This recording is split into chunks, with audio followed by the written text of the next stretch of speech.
오늘은 행복을 찾아 떠나는 대신 집에서 행복을 발견하는 법을 알려주는 특별한 책을 소개해 드릴까 합니다.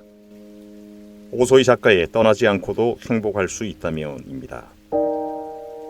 우리가 어떻게 집이라는 공간에서 진정한 행복을 찾을 수 있는지에 관한 깊은 통찰을 담고 있습니다.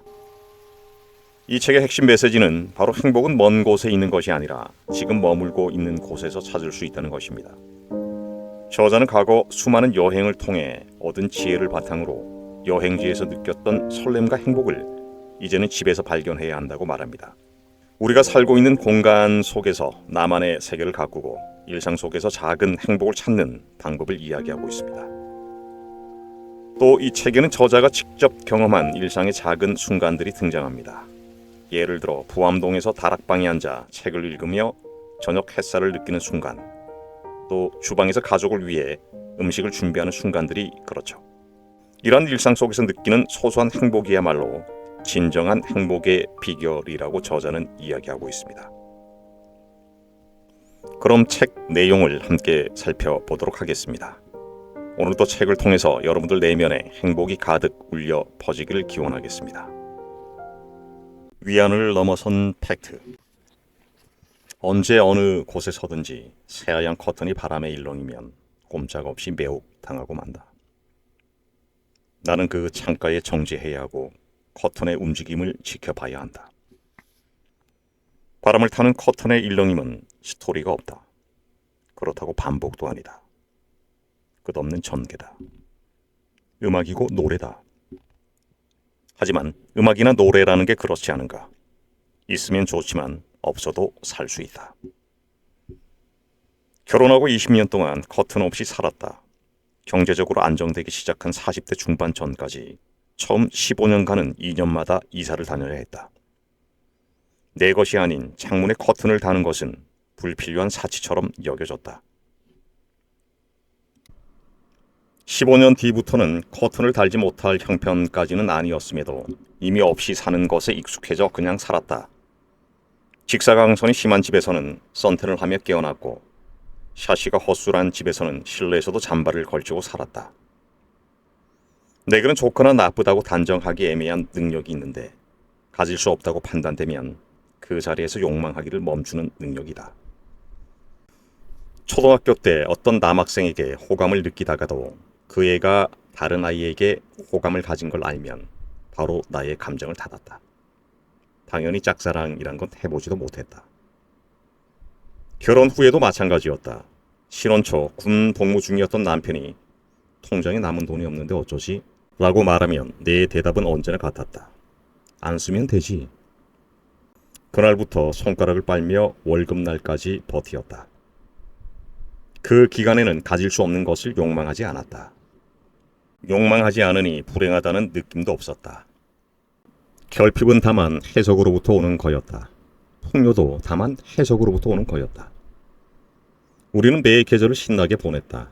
사는 데에는 커튼 말고도 중차대한 일들이 너무 많아서 나는 가진 것들이 불러오는 일만으로도 수시로 벅찼다.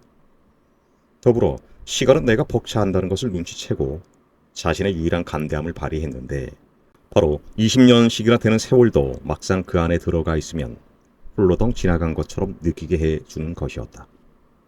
그렇게 훌러덩 20년이 흘렀다. 하지만 나는 나도 모르게 욕망했던가. 아이가 20살이 되던 해 집을 짓자마자 새하얀 시폰 커튼부터 달았다. 20년간 못 부린 불필요한 사치를 충실히 부리자고 하는 듯 빛이나 온도 조절에 가장 비실용적인 그러나 가장 일렁일렁 쉼없이 노래하는 시폰 커튼을 달았다. 내가 나도 모르게 욕망하는 것은 가짜 욕망인가? 아니면 그것이야말로 진짜 욕망인가? 커튼이 마치 집의 완성을 입증하는 물품이라도 되는 양 20년을 아무렇지도 않게 커튼 없이 살아온 사람이 단 하루의 배송 지연도 애태우며 서둘러 달았다. 20년간 창문으로 쏟아져 들어오는 빛에 대해 어떤 통제권도 지니지 못했던 사람이 더 완벽한 통제권을 지니겠다고 선언하듯 거실 창문에는 하얀 덧문까지 깡깡 달아버렸다. 유럽에서 내가 많이 찍는 사진 가운데 하나는 단연 창문 사진들이다. 구시가지의 좁은 골목 위로 창가에 매달린 색색의 빨래들. 납작한 빨래가 바람에 펄럭이며 둥글게 몸을 부풀리면 풍선이 두둥실 날아갈 때처럼 저절로 마음이 가벼워지곤 했다. 숙소에 도착하면 나무 덧문이 틈을 벌려 햇살을 물살처럼 흐르게 했고, 베개 위로 내려앉은 덧문의 그림자는 태양의 이동에 따라 늘어났다 줄었다 춤을 추었다. 유럽인들은 자주 창가에 턱을 개고 앉아서 밖을 내려다본다. 창문으로 상체를 쑥 빼고 저 아래 지나가는 사람과 대화한다. 굳이 집을 놔두고 테라스에 나와 꽃나무에 물을 주고 굳이 집을 놔두고 좁은 테라스에 모여 옹기종기 가족 식사를 한다. 단열과 방풍에 매우 효율적인 우리의 사각형 샤시가 일관되게 경직되고 폐쇄적인 집의 표정만을 보여준다면, 그들의 창문은 저마다 살아있어서 칠이 다 벗겨졌으면 벗겨진 대로, 새로 칠했으면 새로 칠한 대로 다양한 나이대의 생기있고 개방적인 집의 표정을 보여준다. 그리하여 온 거리가, 동네가, 도시가 활기차 보이곤 한다. 창문 하나하나까지 아름다운 곳에서 태어난다는 것은 어떤 기분일까? 그 질문은 다시, 완벽한 얼굴로 태어난다는 것은 어떤 기분일까? 또 평생 다 못 쓸 재산을 태어나자마자 물려받는 것은? 이런 질문들로 이어졌다.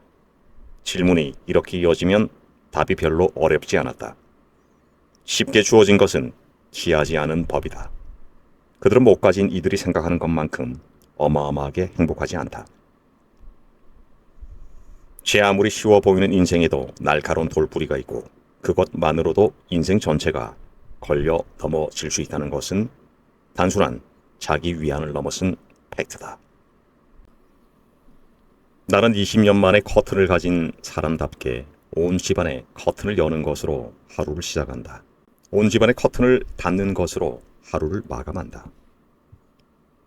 이전까지 없었던 이런 하루의 개폐식은 조금도 귀찮지 않으며, 오히려 마추픽추에서 태양신께 제의를 올리는 잉카인들처럼 경건한 마음으로 해를 맞이하고 달을 맞이하는 의식이 된다. 커튼을 열며 새 하루의 햇빛에 감사한다. 하루치 시동을 걸고 의욕을 장착한다. 커튼을 닫으며 새 달빛에 감사한다. 시동을 끄고 놀거리를 찾는다. 집에 커튼을 단 것은 마침 겨울이었다. 겨울에는 제 아무리 얇은 시폰 커튼도 창문과 집 사이에 공간을 만들어내고 거기 공기와 온기를 품었다가 건드리면 툭 달걀처럼 깨어지며 그것들을 퍼뜨렸다.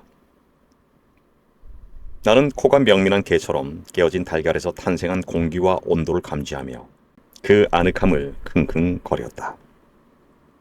그리고 생각했다. 봄도 좋을 것이다. 여름도 좋을 것이다. 가을도 좋을 것이다. 그냥 다 좋을 것이다. 20여 년 기다렸다 소유하는 모든 것은 계절 따위 타지 않는 법이다. 어렵게 주어진 것은 귀한 법이다.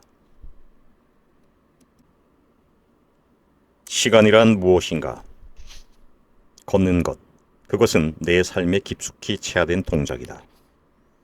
앞이 안 보이게 되거나 팔을 못 쓰게 되어도 나는 아마 그럭저럭 몸의 새로운 여건에 적응할 것이다. 그러나 걸을 수 없게 된다면 자신 없다. 운동화를 신고 집을 나서면 늘 걸음에 굶주린 사람처럼 걷는다. 몇 정거장쯤은 당연하게 걷는다. 20분이면 강화문에 닿는다. 운동화 안창과 마찰나는 발바닥이 느긋하게 달아오른다. 겨울이면 뺨과 손가락이 바람에 차갑게 얼어붙는다. 여름이면 정수리가 뜨끈해지고 때때로 나무 그림자가 선연하다. 살아있다고 느낀다. 그 느낌을 꾹꾹 손끝과 발끝에 담아 부암동을 걸어다닌다. 살아있는 공기를 들이마신다. 아침이면 모종의 설렘을 안고 창문을 연다. 창문 밖을 한참 내다본다. 저녁이면 전등 스위치를 올리고 나무 덧문을 닫기 전 또 한참 창밖을 내다본다. 내게 시간이 주어져 있다는 건 언제나 신비롭고 감사한 일이다. 마지막 그날까지. 내가 쟁취한 것이 아니라 주어진 것이기에. 이전에 나는 젊기에 매우 연약했고 외로웠고 모르는 것이 많았다.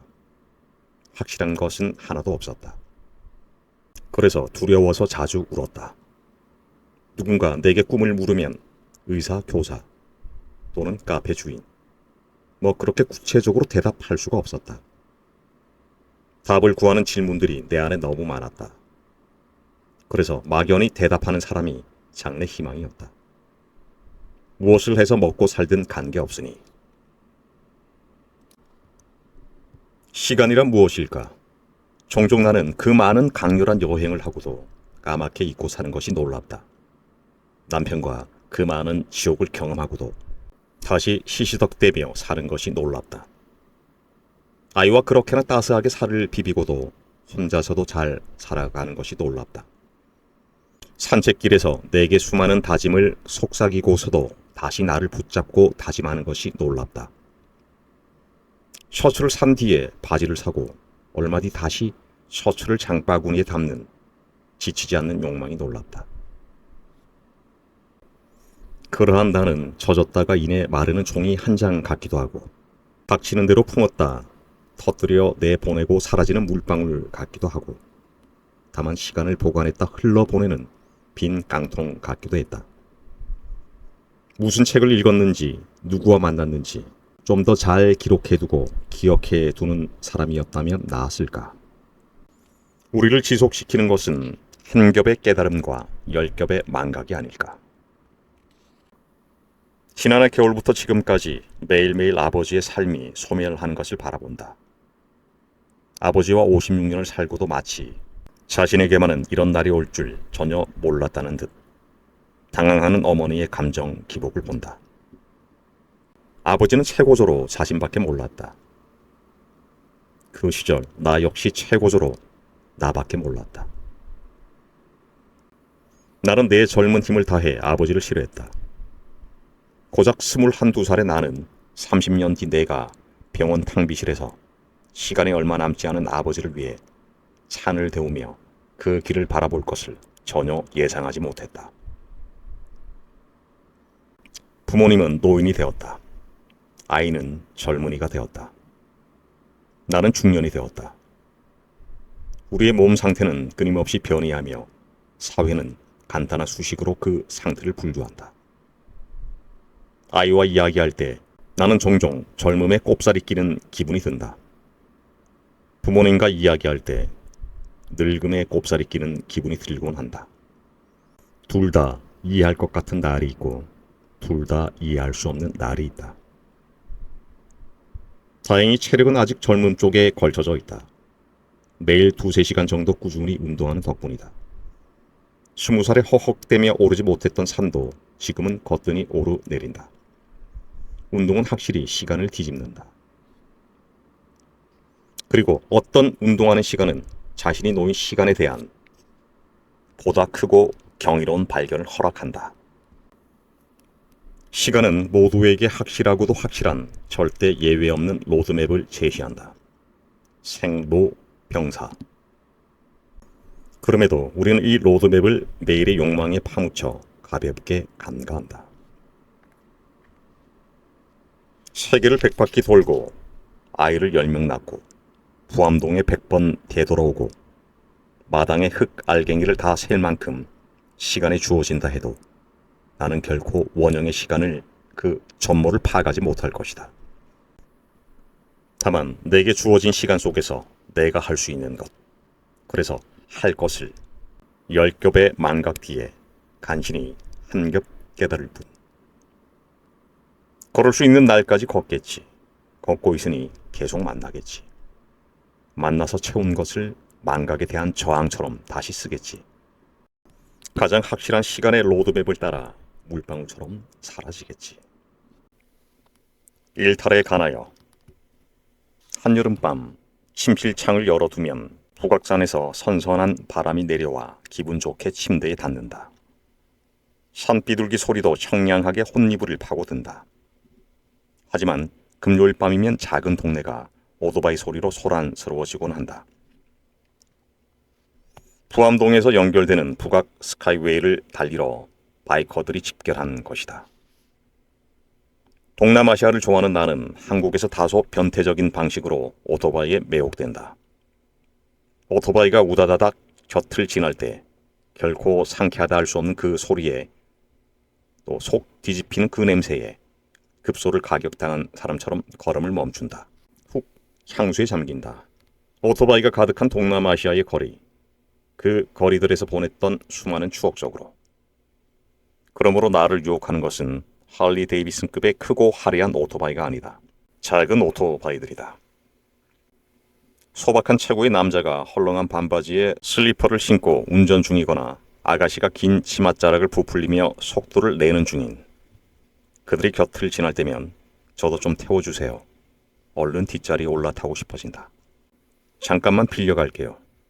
근처에 세워진 아무 오토바이나 몰고 뒤따라 달리고 싶어진다. 긴 머리가 하늘로 솟구쳐 휘날리면 개가 기쁠 때 꼬리를 흔드는 기분을 알 수 있다.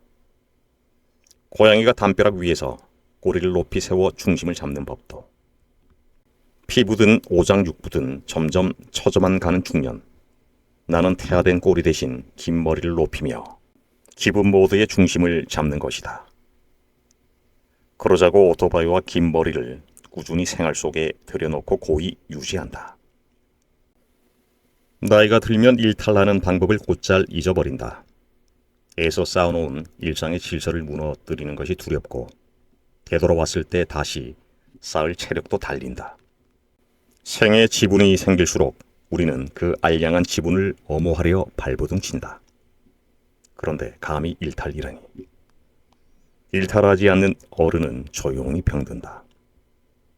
알면서, 그걸 잘 알면서 쉬운 일탈도 하지 못한다. 네, 책 내용은 여기까지 살펴보도록 하겠습니다. 작가는 전 세계를 여행하며 쌓은 경험과 지혜를 통해 떠나지 않고도 행복해질 수 있는 방법을 찾아야 한다는 사실을 강조합니다. 한때 코로나로 인해 집에서 보내는 시간이 길어지면서 많은 사람들이 깨달았던 것처럼 말입니다. 집은 단순히 머무는 공간이 아니라 우리의 삶과 행복을 담아내는 그릇이 됩니다. 여행을 통해 얻었던 행복을 이제는 내 집에서, 내 일상에서 찾아보라고 작가는 강조하고 있습니다. 떠나지 않고도 행복할 수 있다면 이 책은 그 여정에 함께할 최고의 동반자가 될 것입니다. 지금 이 순간 우리가 머물고 있는 곳에 행복을 찾는 법을 배우고 싶다면 이 책을 한번 읽어보시기 바랍니다. 오늘도 함께해 주셔서 고맙습니다. 평온하십시오.